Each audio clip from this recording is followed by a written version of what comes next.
Expression. क्या होती है एक्सप्रेशन? आज हम रिवीजन करेंगे जो कि आपको यूनिट थर्ड का जो सिलेबस था। Okay, revision of unit third. उसका पहला जो चैप्टर था वो था आपको एल्जेब्रिक एक्सप्रेशंस एंड आइडेंटिटीज। तो उसमें हमें सबसे पहले मैंने आपको पढ़ाया था कि एक्सप्रेशन होता क्या है। क्या होता है हादे एक्सप्रेशन?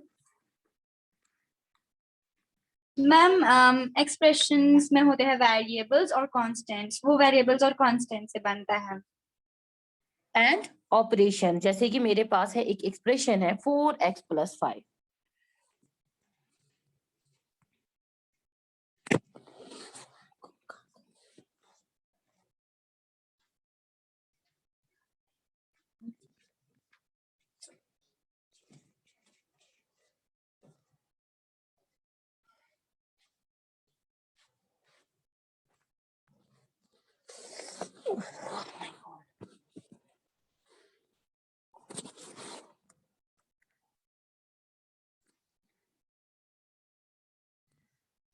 तो मैंने आपको पढ़ाया था कि एक्सप्रेशन क्या होता है। सबसे पहले ना एक्सप्रेशन मीन्स, जैसे कि मेरे पास एक एक्सप्रेशन है 4x+5। ओके, नाउ ये जो है इसमें 4x+5 यानी ये 4 और 5 जो है इनको आपको पता है ये होते हैं कॉन्स्टेंट्स। ओके, और x जो है यानी ये होते हैं वेरिएबल्स, और प्लस जो है इनको हम बोलते हैं ऑपरेशंस। ओके, यानी एक्सप्रेशंस क्या होते हैं जिनमें हमें वेरिएबल्स, कॉन्स्टेंट्स और ऑपरेशंस होते हैं। नाउ कॉन्स्टेंट का मतलब क्या होता है, यानी जिन ये जो होते हैं कॉन्स्टेंट्स यानी ये जो होते हैं नंबर्स होते हैं, यानी इनके वैल्यूज फिक्स्ड होते हैं। यानी अगर 5 है तो 5 है, क्या हम 5 के बदले 4 लिख सकते हैं? नहीं, यानी ये होते हैं कॉन्स्टेंट्स यानी जिनके वैल्यूज फिक्स्ड होते हैं। वेरिएबल्स क्या होते हैं? वेरिएबल्स जो होते हैं इनके वैल्यूज फिक्स्ड नहीं होते हैं, यानी इनको हम डिनोट करते हैं इन अल्फाबेट, जैसे कि x, y, z, और ऑलवेज हम इनको लिखते हैं इन स्मॉल लेटर्स। ओके, जैसे कि A, B, C। यानी मैंने क्या बोला, जो इनके वैल्यूज होते हैं वो फिक्स्ड नहीं होते। क्यों नहीं? क्योंकि x का वैल्यू हम 1 भी दे सकते हैं, 2b, 3b, 4b, 5b and so on. इसीलिए इनके वेरिएबल्स हम उन्हीं को बोलते हैं जिनके वैल्यूज फिक्स्ड नहीं होते हैं, और उनको हम ऑलवेज लेट करते हैं, और हमेशा ये किन में होते हैं? इन अल्फाबेट्स, और हमेशा लिखते हैं हम स्मॉल लेटर्स में। बात आ रही है समझ? Yes students. अब और मैंने आपको पढ़ाया था तो अलजेब्रिक एक ये जो एक्सप्रेशन है आपको समझ आई। फिर मैंने आपको पढ़ाया था terms, factors and coefficients. Now terms क्या होती है ना, टर्म क्या होती है, जैसे कि मेरे पास एक एक्सप्रेशन थी 4x+5, यानी ये जो एक्सप्रेशन है ये किसकी बनी है? This expression is made up of two terms. यानी क्या क्या, बीच में जो ये प्लस है जिसका ऑपरेशन बीच में है प्लस, यानी ये टू टर्म्स का बना है 4x एंड 5। यानी 4x एंड 5 जो है ये टर्म्स है। ओके, यानी ये एक्सप्रेशन जो है ये कितने टर्म्स का बना है? Two term, 4x and 5। बात समझ आई? और अब जब इन टर्म्स को आपस में ऐड करते हैं तो बन जाता है एक्सप्रेशंस। ओके स्टूडेंट, समझ आ रहा है कि नहीं? मैंने ऑलरेडी आपको पढ़ाया है, फिर भी मैं आपको रिवीजन आज करा रही हूँ। अगर किसी को कोई कंफ्यूजन होगा वो क्लियर हो जाएगा। ये थी टर्म्स की बात। नाउ फैक्टर्स क्या होता है? फैक्टर्स सेकंड जो है वो है फैक्टर्स, यानी ये जो टर्म्स है, अब अगर मेरे पास है 4x, ये टर्म है, यानी ये टर्म जो है ये फैक्टर्स, ये जो है ये प्रोडक्ट जो होता है ना इनका, यानी 4 इंटू एक्स, यानी 4 मल्टीप्लाई बाय एक्स, यानी ये इसके फैक्टर्स है। यानी जो टर्म है यहाँ पर 4x, the term 4x is the product of its factors 4 and x। बात आ रही है समझ स्टूडेंट्स? रेस्पॉन्ड कीजिए ना, किसी को कोई क्वेश्चन है यहाँ पे, समझ आ रहा है सबको? Yes, ma'am.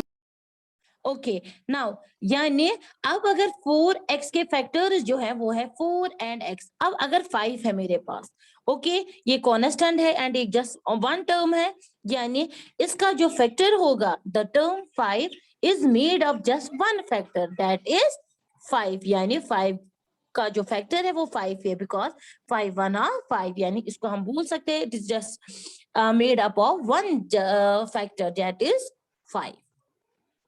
ओके ये था टर्म्स एंड फैक्टर्स। अब यहाँ पर जो है इंपॉर्टेंट जो है वो है कोफिशिएंट। क्या होता है कोफिशिएंट? यानी अब अगर मेरे पास एक्सप्रेशन होगी, ठीक है, मेरे पास है 7xy माइनस 5x। ओके सबसे पहले टर्म की बात करते हैं। टर्म इसमें है 7xy एंड माइनस 5x इसके टर्म्स है। ओके फैक्टर्स अगर निकालने होंगे, फैक्टर्स अभी मैंने बोला होगा आपको, 7xy इसके क्या फैक्टर्स है, 7xy और the factors of 7xy and 5x के क्या फैक्टर्स है, 5 एंड x। अब यहाँ पर जो है अब है कोफिशिएंट की बात, यानी कोफिशिएंट क्या होता है, वो होता है numerical value of the term. जैसे कि मेरे पास है 7xy, ये एक टर्म है, यानी इसका कोफिशिएंट क्या होगा, कोफिशिएंट मींस न्यूमेरिकल वैल्यू, यानी इसमें जो न्यूमेरिकल वैल्यू जो है वो है 7, सो दैट मींस 7 इसका कोफिशिएंट है। तो कोफिशिएंट का मतलब होता है न्यूमेरिकल वैल्यू। बात आई समझ?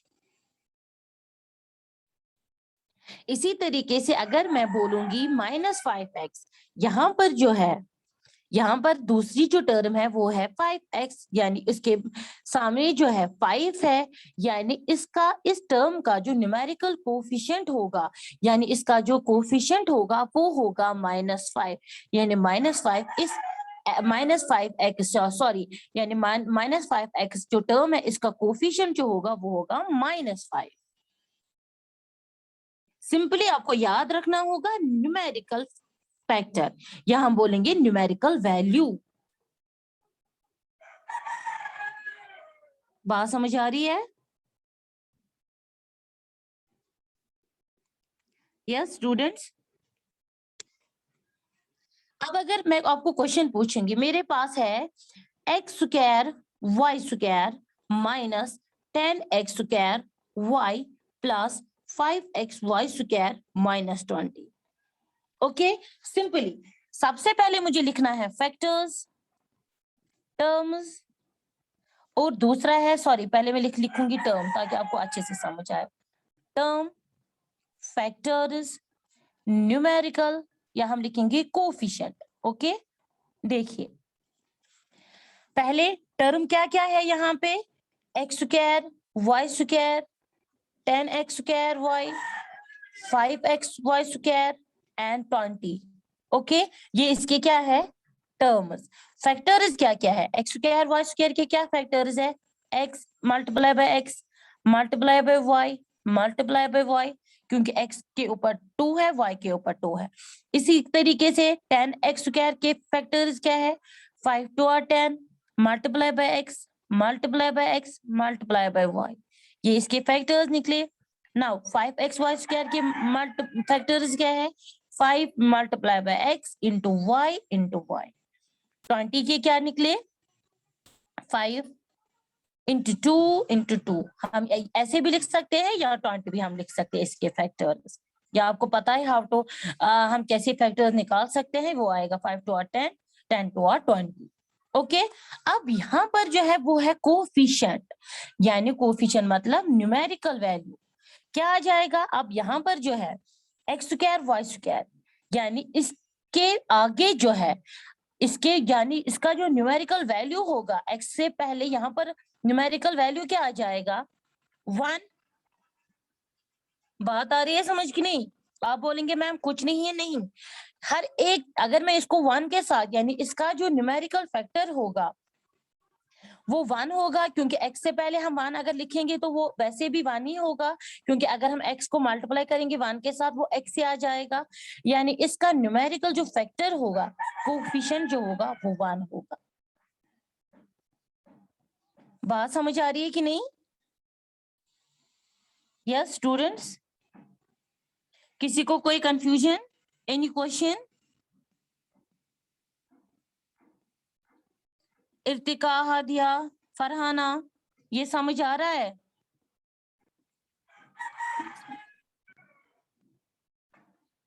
Students,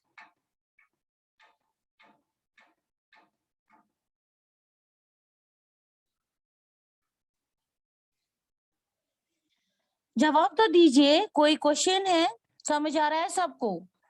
yes ma'am.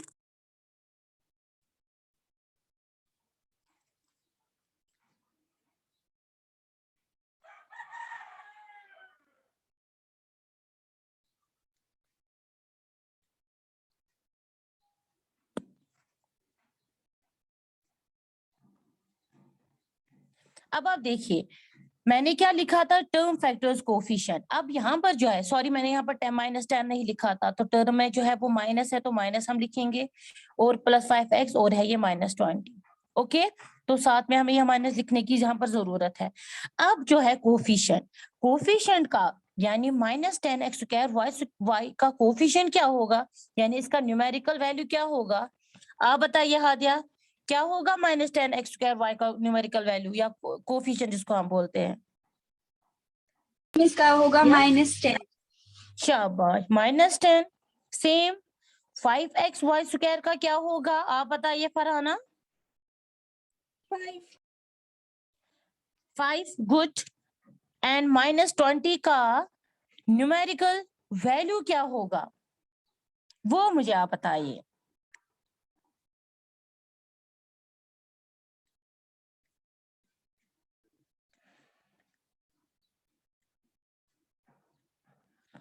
मैंने ऑलरेडी आपको ये पढ़ाया था, इसीलिए आप मुझे पहले बोलिए कि क्या होता है। हादिया आप बताइए।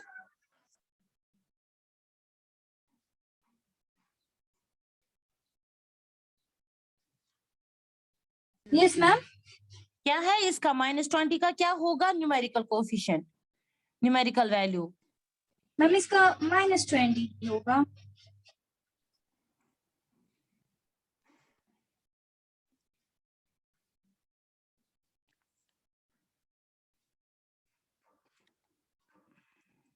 जी बताइए।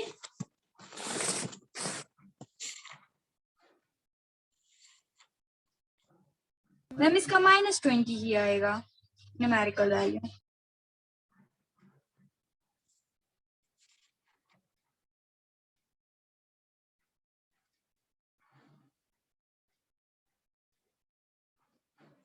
शाबाश, लेकिन क्या जाएगा, लिखना हमें क्या है एक्चुअली, यहाँ पर क्या है, ये minus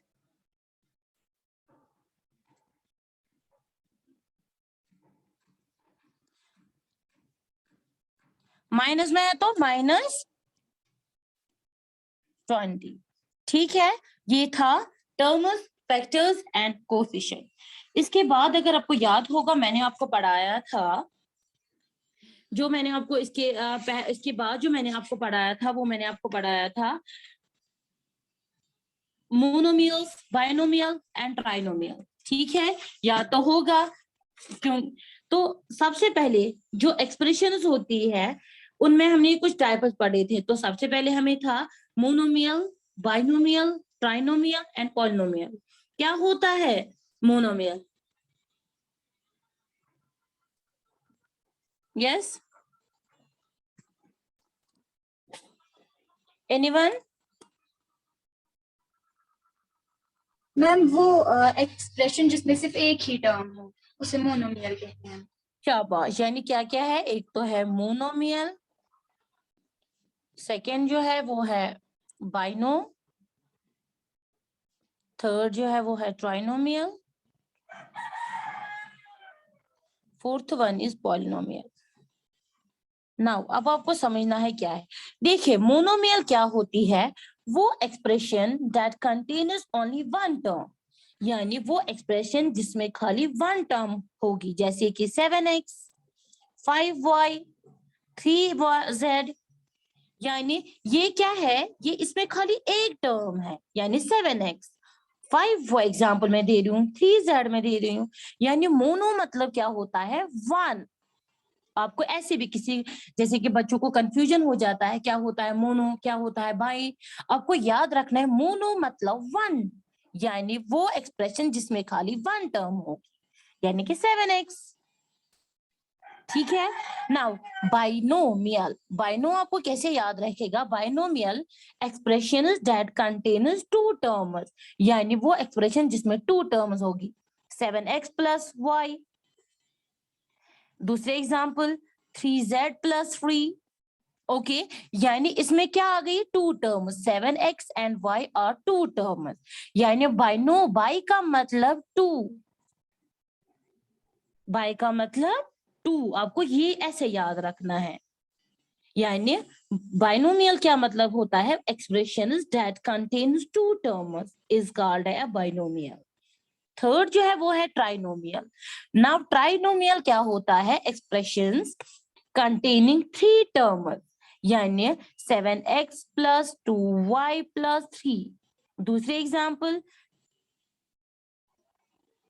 2z plus 2y square plus 3, यानी ये क्या है, इसमें कितनी टर्म्स आ गई, 1 2 3, यानी ट्राई, ट्राई का मतलब 3, ऐसे भी आपको याद रहेगा, ट्राई का मतलब 3, यानी an expression containing 3 terms is a trinomial, उसको हम ट्राइनोमियल बोल सकते हैं। नाउ द फोर्थ वन है जो कि बहुत ही इंपॉर्टेंट है, वो है पॉलिनोमियल। पॉलिनोमियल का मतलब क्या होता है, एक्सप्रेशन जो कंटेन करती होगी वन और मोर टर्म्स, यानी एक टर्म या एक से ज्यादा, यानी ये आप बोलेंगे मैम अगर एक टर्म या एक से ज्यादा, यानी मोनोमियल का मतलब है एक टर्म, बाइनो का मतलब है टू, पॉलिनोमियल का टू, यानी इन सब को हम पॉलिनोमियल भी बोल सकते हैं जो कंटेन करता होगा वन और एक से ज्यादा। अब अगर मेरे पास 4 टर्म है यहाँ पर, ठीक है, यानी अगर मेरे पास कोई टर्म एक्सप्रेशन है, वो है जैसे कि मैं लिखूंगी a plus B plus C plus D, आप देखिए कितनी टर्म्स है, 1 2 3 4, ये एक से ज्यादा है, दो से भी ज्यादा है, 3 से भी ज्यादा है, यानी ये 4 टर्म्स है, इनको हम बोलेंगे पॉलिनोमियल। क्या बोलेंगे, पॉलिनोमियल। लेकिन ये जो सारे टर्म्स है, कौन सी, जो कि हमारे पास है 1 टर्म 2 टर्म 3 टर्म, यानी ये सारे जो है इनको भी हम बोल सकते हैं पॉलिनोमियल। यानी पॉलिनोमियल जो है वो कंटेन करता है एनी नंबर ऑफ टर्म। याद रखना है simply, a polynomial may contain any number of terms, one or more than one, एक और एक से ज्यादा। बात समझ आ रही है, किसी को कोई कंफ्यूजन, स्टूडेंट्स क्लियर है यहां तक?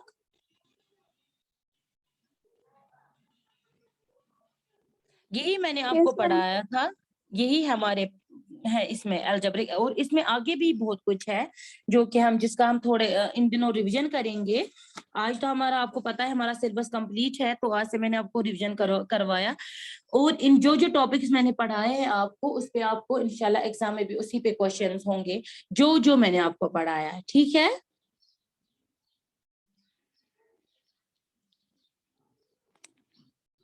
और इंशाल्लाह जो आगे के टॉपिक्स है इस चैप्टर के, उनको मैं इंशाल्लाह मंडे के दिन रिवीजन कराऊंगी, ठीक है।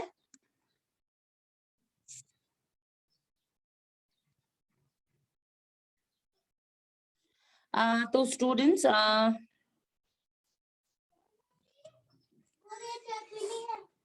रही है आवाज आपको? Yes, ma'am. ओके स्टूडेंट्स, आप घर Yes, से इसको अच्छे से, आप इसको अच्छे से घर में रिवीजन कीजिएगा। आज के लिए बस इतना ही, अल्लाह हाफिज।